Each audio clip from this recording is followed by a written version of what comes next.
Mesdames et messieurs, bonjour ou bonsoir, tout dépend de l'heure à laquelle vous écoutez cette vidéo chez vous.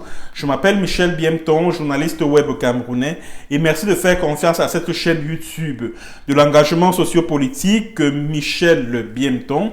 Merci de vous abonner massivement à cette chaîne. Alors, à travers cette séance vidéo, nous allons parler d'un scandale.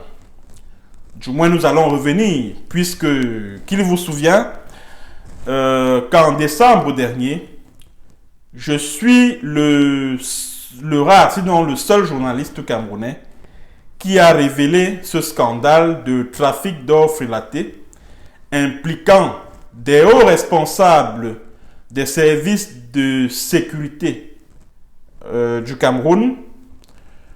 Il s'agit d'un scandale de trafic d'or frélaté qui put de l'escroquerie en bande organisée, et les victimes n'étaient autres que des hommes d'affaires canadiens.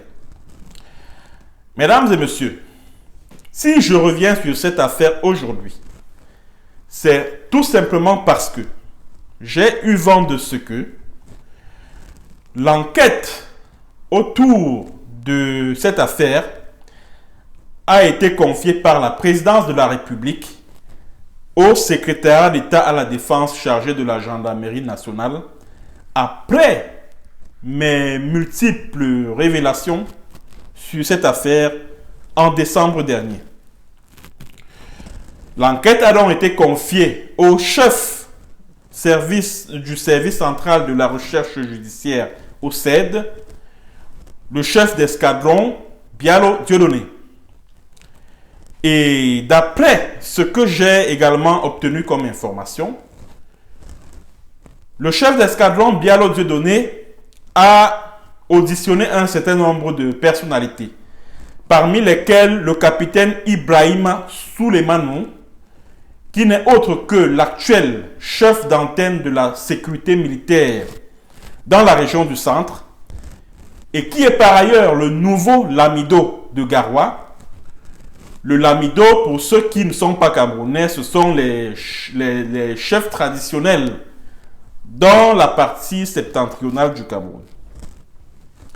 Et aux enquêteurs du CED, le capitaine Ibrahima Souleymanou a disculpé son patron, le commandant de la division de la sécurité militaire, Joël-Émile Mbankui. Il a dit devant les enquêteurs du CED que Joël-Émile Mbankui n'avait absolument rien à voir dans cette affaire. Cette affaire de trafic d'or frélaté qui a coûté 2,3 milliards de francs CFA à des hommes d'affaires canadiens qui pensaient être venus au Cameroun pour acheter de l'or, mais alors de l'authentique. Et le colonel Joël-Émile Mbankui lui-même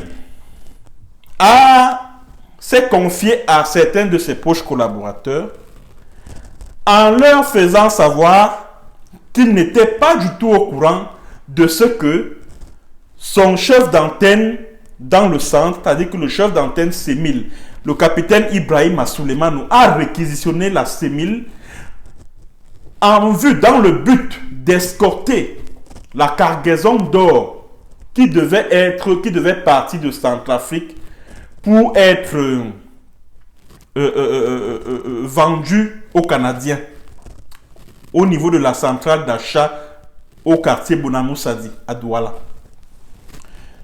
Mesdames et messieurs, j'aimerais vous dire ici et avec emphase que le colonel Joël-Émile Mbankui est la pièce maîtresse de ce scandale. Je dis et je répète, le colonel Joël-Émile Mbankui est la pièce maîtresse de ce scandale de trafic d'or, de trafic de lingots d'or, qui a coûté 2,3 milliards de francs CFA à des hommes d'affaires canadiens. Permettez-moi de revenir sur cette affaire que j'ai eu à traiter abondamment sur cette même chaîne. Tout commence en novembre 2020 Un homme d'affaires, un féman vivant à Douala, au nom de Nana Kamdoum, plus connu sous le pseudonyme de Natacha, et qui est très proche du colonel Joël Émile Bancui, aguiche à travers le net des hommes d'affaires canadiens auxquels il miroite une opportunité d'acheter 100 kg d'or au Cameroun. Les hommes d'affaires sont intéressés et par la suite, ils prennent un jet privé qui les dépose. Bon, ils arrivent au Cameroun par jet privé à l'aéroport de Yaoundé-Nsimalen, parce que c'est à l'aéroport de Yaoundé-Nsimalen qu'ils ont atterri. Ils arrivent donc à Yaoundé. Ils entrent en contact avec Nana Kamdoum, alias Natacha, via leur partenaire d'affaires camerounais appelé Olivier Happy. Il était question qu'ils viennent acheter de l'or au Cameroun. Ils ont donc débloqué, les Canadiens, les hommes d'affaires canadiens, ont débloqué 2,3 milliards de francs CFA pour le compte d'Olivier Happy, parce que c'est Olivier Happy qui devait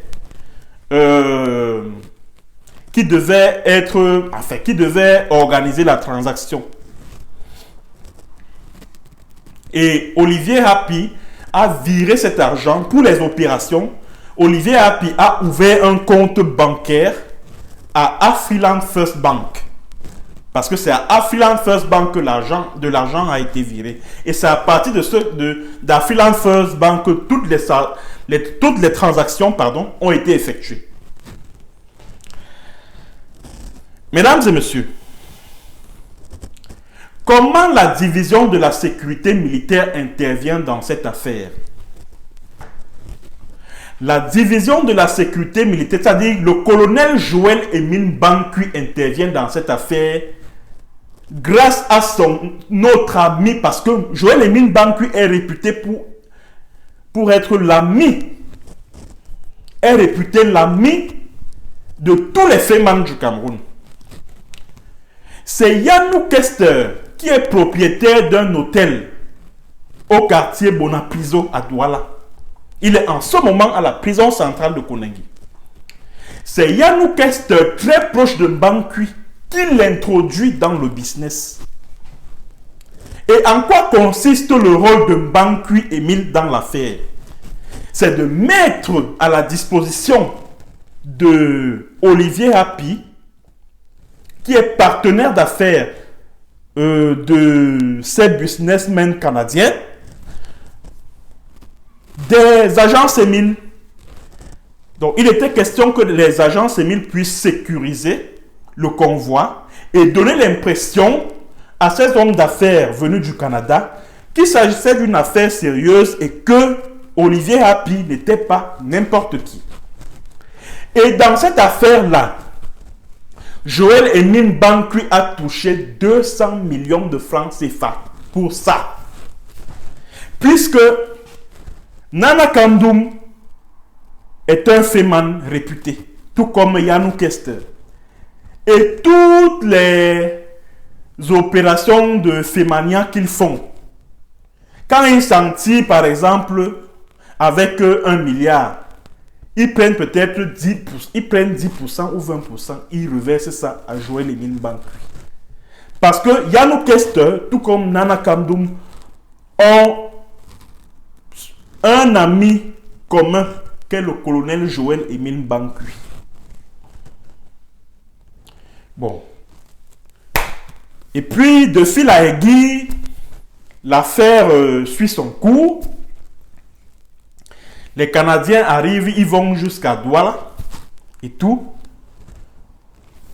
Et pour ne pas laisser apparaître ces traces dans cette affaire, le colonel Joël Émile Bancui met à contribution le chef d'antenne sémile du centre, le capitaine Ibrahima Souleymane.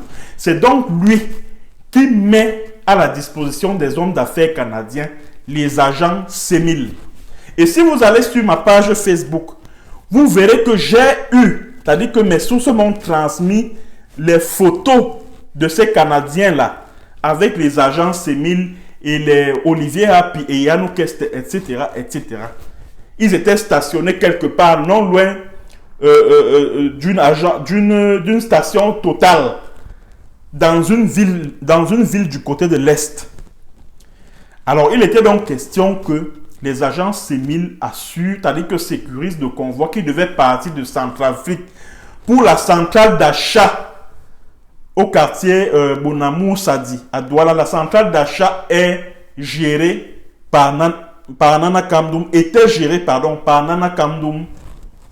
C'est là-bas où l'achat de l'or devait être effectué par les Canadiens. Et c'est là-bas où le partage d'argent devait avoir lieu. Et c'est comme ça que la cargaison part donc de Centrafrique. Bon, en fait, c'est ce que l'on dit parce qu'en réalité, et ça, c'est ce que je ne vous ai pas dit lorsque j'étais en train d'exposer sur cette affaire en décembre 2020, c'était qu'en réalité, cet or-là cet or n'était pas de l'or. Comme je l'ai dit, en fait, quand je parle de l'or frélaté, il s'agit du cuivre. Et c'est un Centrafricain qui a fabriqué ce faux or-là au marché Congo à Douala. Son nom, il doit s'appeler Sec. Du moins, il a un patronyme sénégalais, mais il est d'origine centrafricaine. Il s'appelle Sec. Et c'est ce Centrafricain-là, basé au marché Congo, que cet or-là a été fabriqué. Donc, tout ce que les Canadiens ont vu là, c'est-à-dire que l'escorte qui partait de Centrafrique pour Douala en passant par Bertois et autres, ce n'était que du cinéma. Ce n'était que du cinéma qui visait à les flouer, à leur faire croire que non, on est en train de leur vendre de l'or alors qu'on veut leur escroquer de l'argent. 2,3 milliards de francs CFA. Alors, comme il était donc question d'escroquer les hommes d'affaires canadiens, on a fait comme si on était allé chercher de l'or en Centrafrique pour le convoyer jusqu'à Douala en passant par l'Est, Yaoundé, etc., etc. Bon, maintenant, une fois la cargaison arrivée à destination, il est question maintenant de faire arrêter les Canadiens. C'est-à-dire de les faire passer pour des trafiquants de faux lingots d'or, etc., etc. Parce qu'il était question que, à la longue, les Canadiens ne se rendent pas compte qu'en réalité, ils ont été floués. Qu'est-ce qu'il fallait faire? Il fallait les arrêter. Et pour ce faire, il fallait c'est-à-dire que les faire taire, ou les arrêter, ou bref, faire en sorte qu'ils ne se rendent pas compte qu'en réalité, qu'au bout du compte, de l'or qu'on leur a vendu était du faux.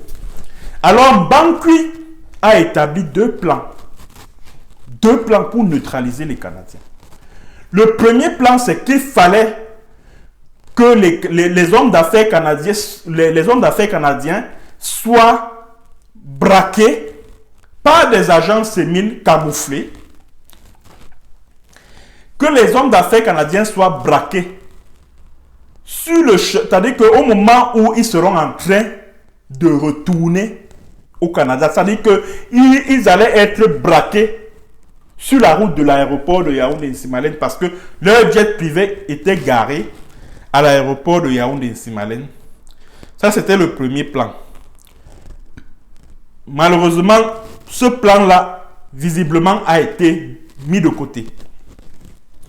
L'autre plan qui a finalement été mis à exécution, c'était que, comme les Canadiens venaient d'avoir l'impression qu'on leur a vendu de l'or, qu'ils ont dépensé 2,3 milliards, et ces 2,3 milliards-là, les Feman, les Nana Kamdoum, les Kester, les Hapi, les Emile Bankui qui dit qu'il n'a rien à voir dans cette affaire et qui n'a même pas été informé que le capitaine Ibrahim Suleiman a mobilisé des agents sémiles pour le compte de ces Canadiens, alors que c'est lui et ses amis Feman là, les Yanou Kester et autres, qui sont au centre de cette affaire-là. Mbankwi est intervenu dans cette affaire-là grâce à Yanou Kester. Si vous allez sur ma page YouTube, j'ai joué des audios.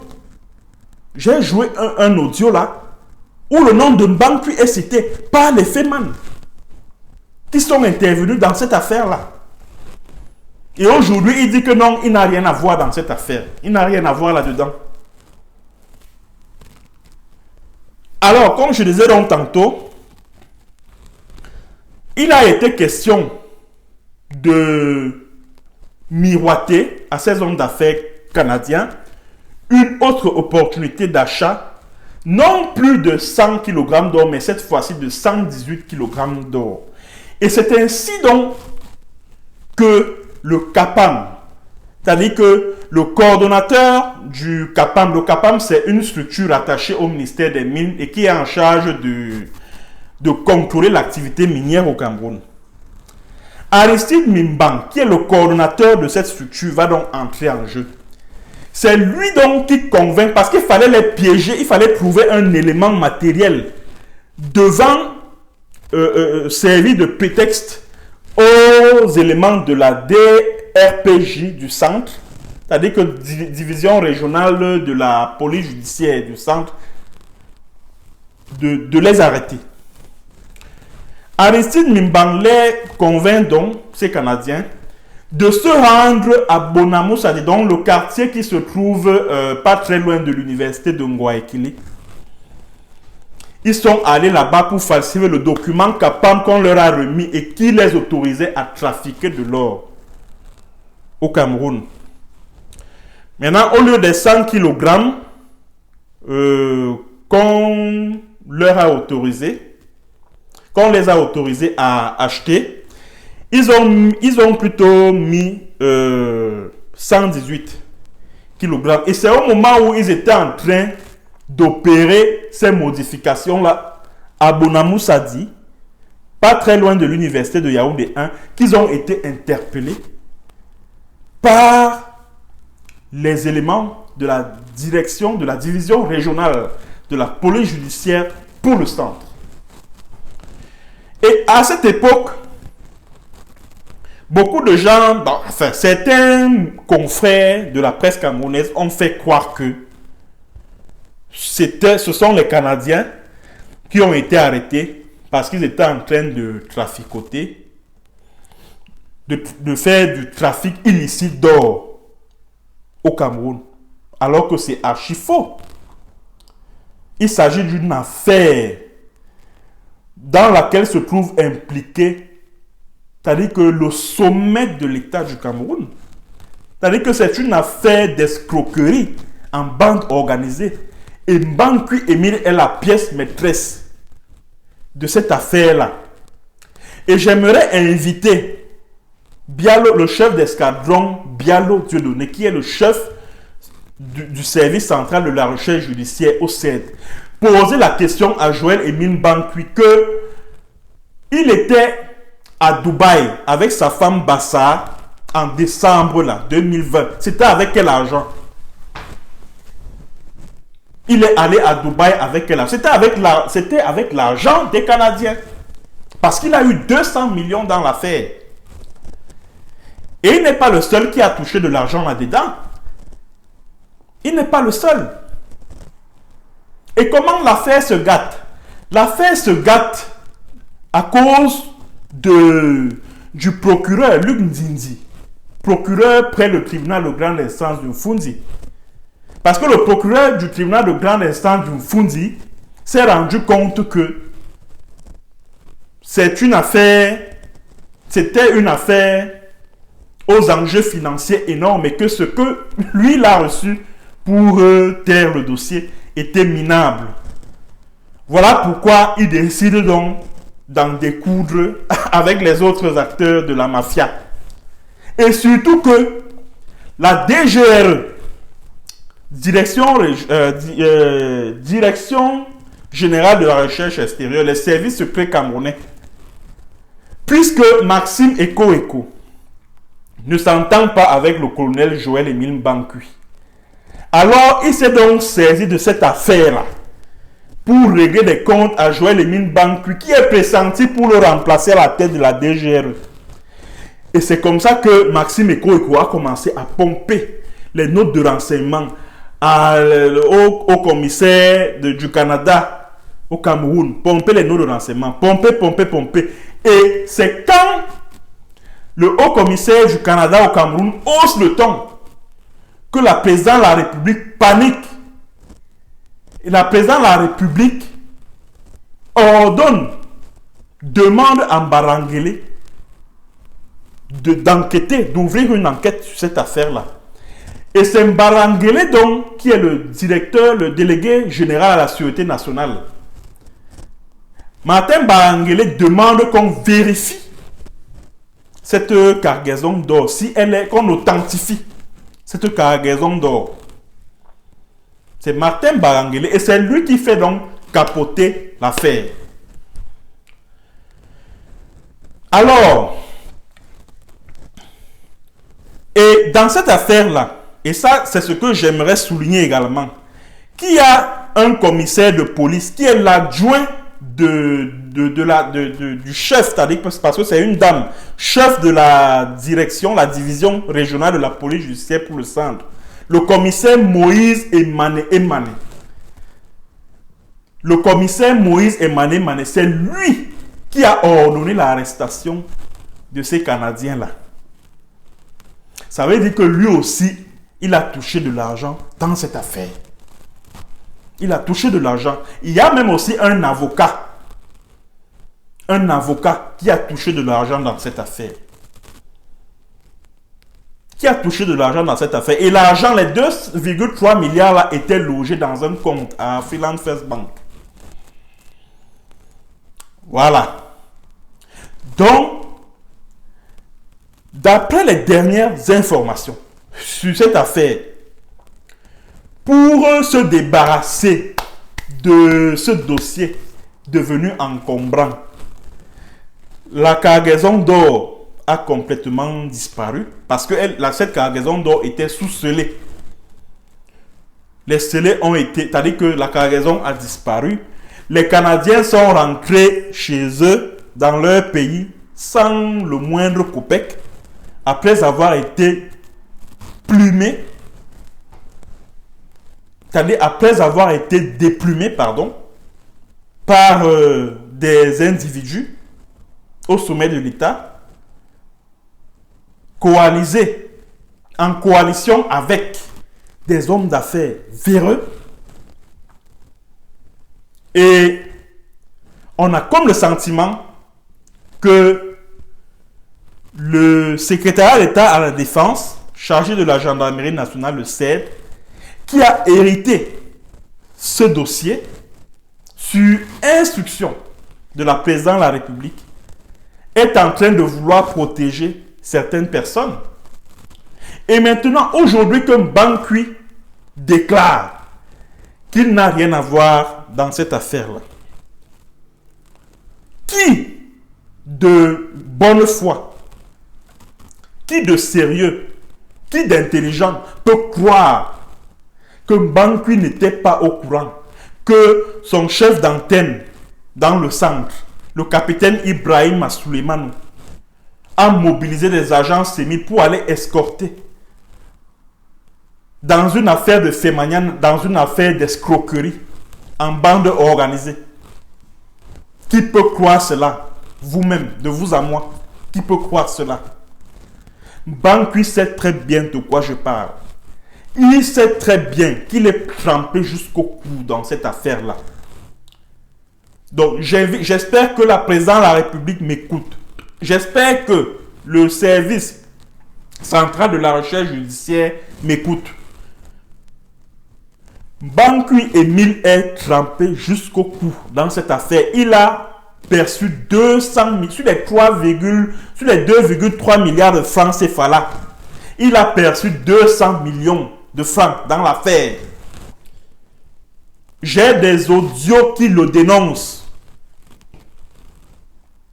J'ai par devers moi des audios dans lesquels il est cité dans l'affaire. Il a pris de l'argent dedans. Et aujourd'hui, il fait comme s'il était innocent, il fait comme s'il était surpris par cette affaire-là, alors qu'il est impliqué là-dedans. Il est impliqué là-dedans. Il est impliqué. Et même s'il n'était pas au courant, admettons même qu'il n'ait pas été au courant de cette affaire-là. Si son subordonné, son chef d'antenne, Sémile, dans le centre, n'a pas été sanctionné par lui, ou alors s'il n'a pas prescrit des sanctions à son encontre, ça veut dire qu'il est complice, ça veut dire qu'il a laissé faire. Ça veut dire qu'il a laissé faire. Aussi simple que ça. Ça veut dire qu'il a laissé faire. Donc, comme je le disais tantôt, je tiens à informer la présidence de la République du Cameroun, le service central de la recherche judiciaire. J'ose croire que vous avez les noms de tous les acteurs qui ont été au cœur de cette mafia qui a coûté 2,3 milliards de francs CFA à des hommes d'affaires canadiens. Cette affaire qui a eu le don de ternir l'image du Cameroun à l'extérieur. Cette affaire a eu le don de ternir l'image du Cameroun à l'extérieur. Alors, je tiens donc à vous dire, mesdames et messieurs, que voici donc les acteurs de cette escroquerie en bande organisée. Et j'espère que le haut-commissaire du Canada au Cameroun écoute cette vidéo et va exiger, et va continuer à mettre la pression et à exiger des têtes. Parce qu'il faut que toutes les têtes qui sont intervenues dans cette affaire tombent. Il n'est pas question qu'on prenne et les Yannou Kester et les Bob Zenan et les Happy, on jette en prison, on colle 5 ans de prison. Pendant ce temps, les grosses têtes qui ont favorisé l'évaporation de ces 2,3 milliards de francs CFA, ils sont libres de leur mouvement, ils sont intronisés l'amido, etc., etc. Il n'en est pas question. J'invite ici le Haut Commissariat du Canada au Cameroun d'exiger les têtes du commissaire Moïse Emmané, du procureur Luc Nzindi, du capitaine Ibrahima Souleymanou, d'Aristide Nimbang, du colonel Joël Emile Bankui. S'il vous plaît, monsieur le haut commissaire du Canada au Cameroun, demandez, exigez les têtes de toutes ces personnalités qui sont intervenues dans cette affaire et qui ont escroqué à vos compatriotes 2,3 milliards de francs CFA.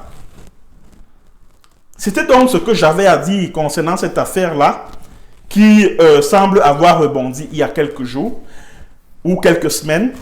Merci d'avoir écouté, merci d'avoir regardé et à bientôt pour une autre séance et sur un autre thème. Bonjour ou bonsoir.